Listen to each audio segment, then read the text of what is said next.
Okay, so it's 2 days later since I last spoke to you because I ran into an issue with that missing part in the block. So after some mulling over and thinking about what I was going to do, I've come up with a strategy. I'll show you what I'm doing. Let me flip it. I'm going to remove this, and I was initially going to V this out and try and weld it back on, but I'm not going to get my TIG torch in there, so I'm going to take this off and then just build this area back up with weld, and then I'm going to stick a rag in the port and then drill the port out to 14 mil, and then I'm going to tap it with a 3/8 NPT fitting, or if it looks tidy enough, I'll just tap it with the M14 by 1.5 tap. Yeah, that's where I'm at. So yeah, set the welder up and we'll start buzzing stuff. Okay, well, good news is it's working. Bad news is I've got to turn it up to 130 amps to make it work. It's black in here because it keeps tripping the power. So I'll probably knock it back to 120 and then just stand there for ages, just heating it up. All right, let's keep going. All right, well, I've worked out the perfect recipe. I can weld at 125 amps. If I turn the lights off and disconnect everything that connects to the power that's tripping. And we're on to a winner. It's welding up nicely. All right, let's keep going. All right, it's working. Small update. Shed's open and you're seeing light because delivery lady just got here and delivered my engine mount that I ordered from Up Garage.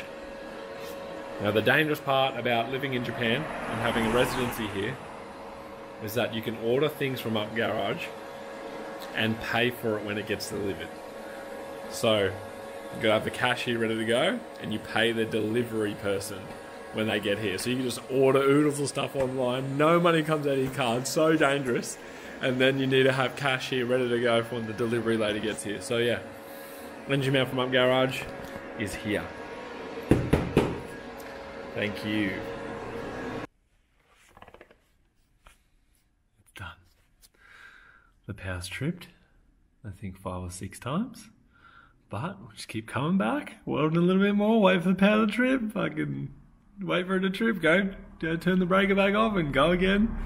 I think I'm finished.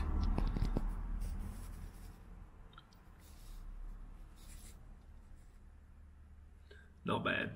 So, I'm going to drill that to 14 mil now, and then I can run a tap through it, and then we should be good to go. Keen!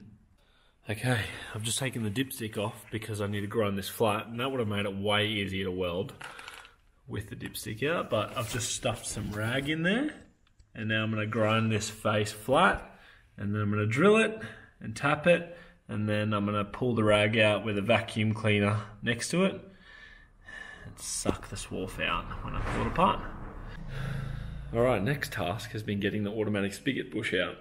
So I've used multiple spigot bearing removers in my time, and I have never been able to pull out an automatic spigot with any of the spigot bearing removers I've used. I've always had to drill them, I've always had to try cut them in half, and it looks like we're onto a winner. This, I just have drilled in either side, ground down the side with a grinder, and then continued to drill. Let's see, yes.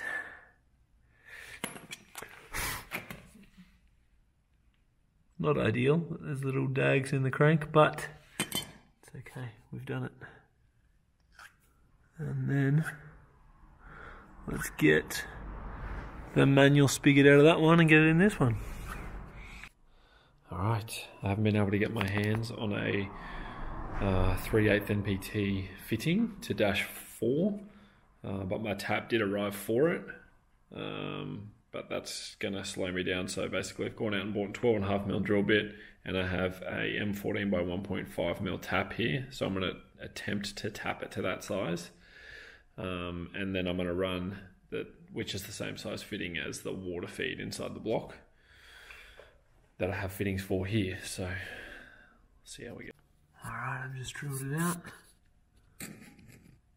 There's the rag in the back, stopping everything going through. Now I'm going to attempt to tap it. I think we've done it. Let's have a look at it.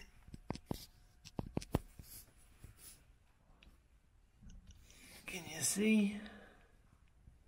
The rag is still in the end. Not that you can see down there. But we've drilled it, we've tapped it, and I am stoked with that. That's fixed if you ask me. We've done it. Good job, team. We've done it. Look at that. Threaded in. Amazing. I just got to put the whole motor back together. Sheesh. Put the turbo side on now, at least. Because this is done. And then I'll swap the intake, swap everything else over. It's going to be a late night and it is freezing. Good morning. Another day to play sr20. Alright, so we got the turbo side on last night. Stoked. All I need to do is do up this 8mm clamp and it changes this 14 water neck onto here so I can, get that fitting on there. I've run out of brake cleaner though, so I'm going to go down to the shop, buy some brake cleaner, come back, do a little general cleanup so nothing's in my way, and then we'll just keep pulling parts off, cleaning them up with brake cleaner, putting it on the new motor, that way they're all fresh when they go on. Okay, started to strip other things off this motor, finding that everything I try to bolt in, the hole has like a wasp nest in it or some form of like sand or something, so this one. I'm going to go down to the hardware store and see if I can find some form of like wire brush that I can put on the end of a drill to like wire brush in there. Alternatively, I'm going to go to Daiso, which is like just like a little $2 shop, and hopefully find something in the arts and crafts section, like something wiry that I can just cut the end off and stick on the end of my drill and clean all these holes out, because I literally can't bolt anything onto this motor because everything is just like gunked up with some shit. So back out we go. Updates. Intake side is basically done. Just got to take that gasket off, peel that tape off, put the gasket on, and I can put that on. I've just changed all the water lines. Realistically, in a perfect world, I would recommend to change all these water lines under here whilst you're here. But because I can't readily get any of that here, I'm just going to run it because I'm just keen to drive my car. I would not recommend doing it this way, just to, clarify. I removed this off the old motor, that off the old motor, removed all of this and moved it all as one unit rather than undoing all these hoses, because I know they're usually quite brittle. These ones are actually pretty good. Usually they're like you can physically hear them crack. So I just gasket sealed all this up, put everything back on, and now I'm about to put that intake gasket on here, put the intake on. I've moved the knock sensor, and then I'll put the alternator on. We're getting close to needing to put the box on and put it in the car. It's been a bit of an adventure thus far, but I hope it's been entertaining nonetheless. Let's keep going and hopefully do some skids tomorrow, maybe. Motor's ready to go. I was going to put the gearbox on, but I don't have a clutch alignment tool here, nor do I have the manual spigot bearing out of that. I only just remembered that while filming this, which is not ideal. So I'm just going to put the engine mounts in the engine bay, and then I'm going to put that in there, you know what I mean? The motor is in. I haven't put the gearbox on the back of it because I don't have a clutch aligning tool, and I was like, oh, I could slide it in underneath the car afterwards. So I'm going to go get a clutch alignment tool now from Joel Kenzidori. Thank you, Joel. And then I'm going to align the clutch, slide the box in, and then I can literally finish everything off underneath the car, and then just finish off the bay. Let's have a look. Everything's connected. Wiring harness is in. Power steering lines are on. Power steering. Reservoir hose is on. Okay. Ran out of memory. Have deleted some shit. We're back. Went and picked up the clutch alignment tool. Laid under the car with the clutch, and I was like, fuck. Forgot I haven't got the spigot bush out. So here we are. If you've never seen this method before, this is what you do if you don't have a spigot bearing removal tool. So you stick bread in there, you get a socket that just fits in the spigot bearing hole. This one is a 10mm impact socket. And you keep smashing bread in there until it starts pushing the spigot bush out. I will give you guys, it's basically at the end now, so I'll give you guys a little demo of how this works. Alright, so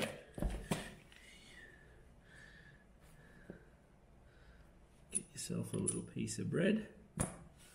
Smush it up, stick it in there.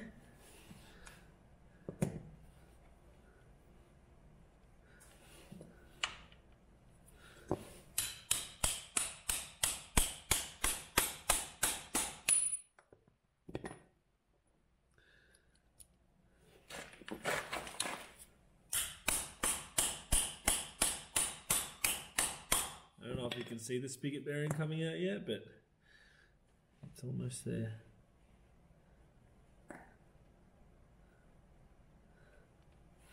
It's funny, when I first heard about this, I was like, there's no fucking way that would work. And then I tried it. And now I'm showing you firsthand, so you don't need to guess yourself.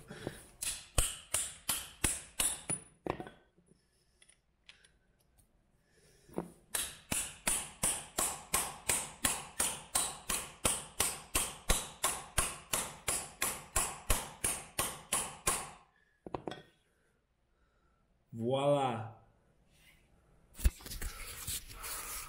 Wild, isn't it?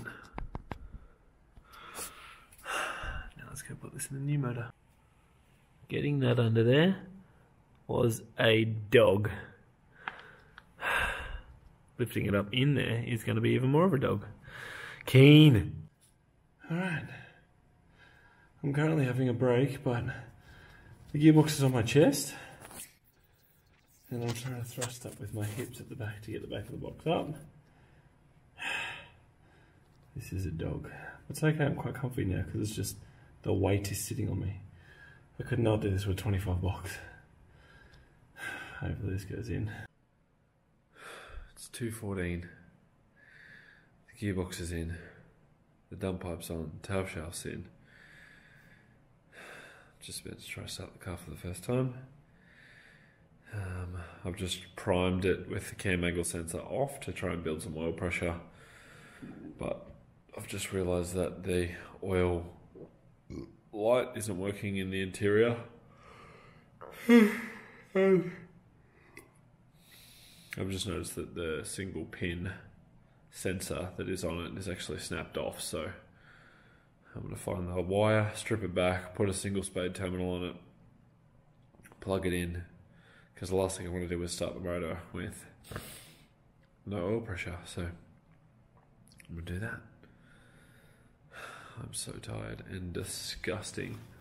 I don't know if you can see how dirty my back is, but I feel so gross.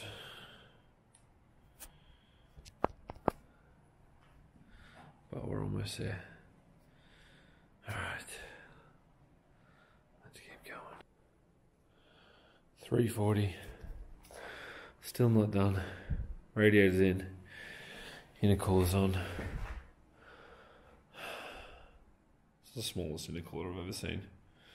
I have a new Phoenix cooler here. I will get to that on another video. I found the wire. There's the oil pressure switch, and I cannot find my crimping kit anywhere. So I'm just going to start the car.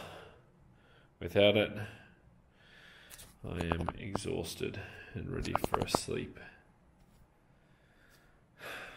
But I'm going to try to start this before I go to bed. See how we go. It's 4 o'clock. I've got everything done except that as soon as I gained oil pressure, that oil fitting started to leak a little bit, so I'm going to pull that out in the morning and JB weld it in there and then try again. Alright, wish me luck. We're getting there.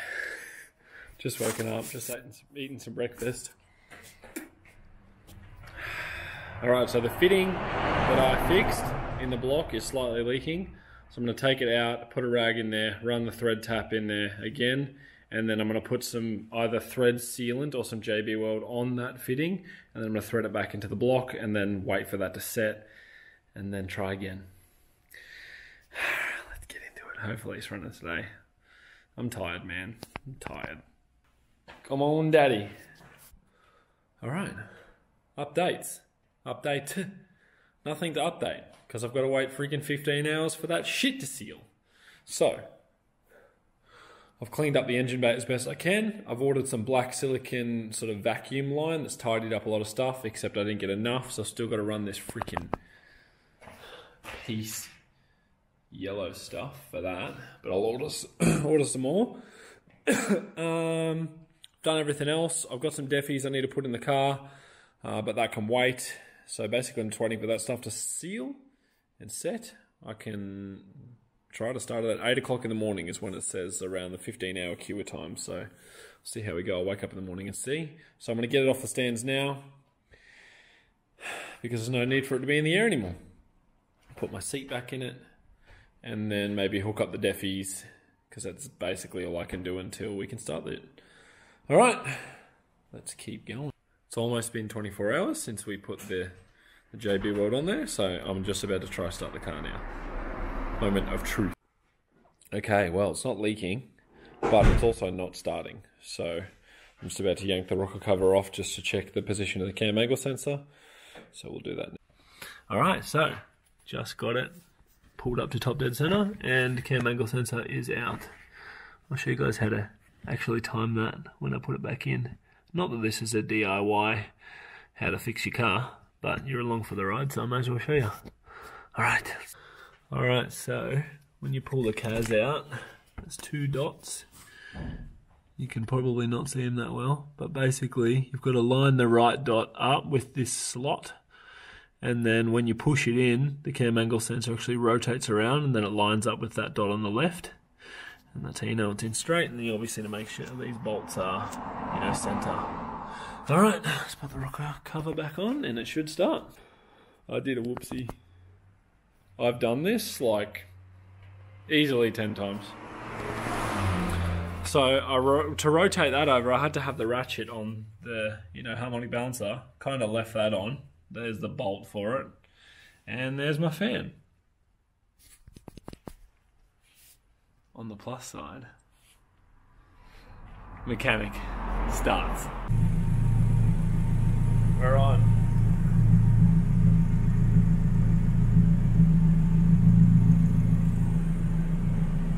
We are on. Burnouts tonight, baby? Baby!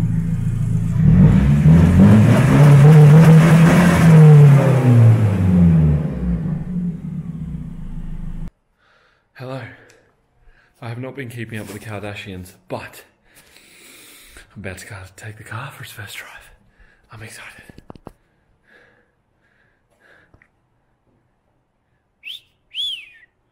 You know where we're going? My favourite restaurant in Japan. Joyful. Let's go. We made it. Joyful.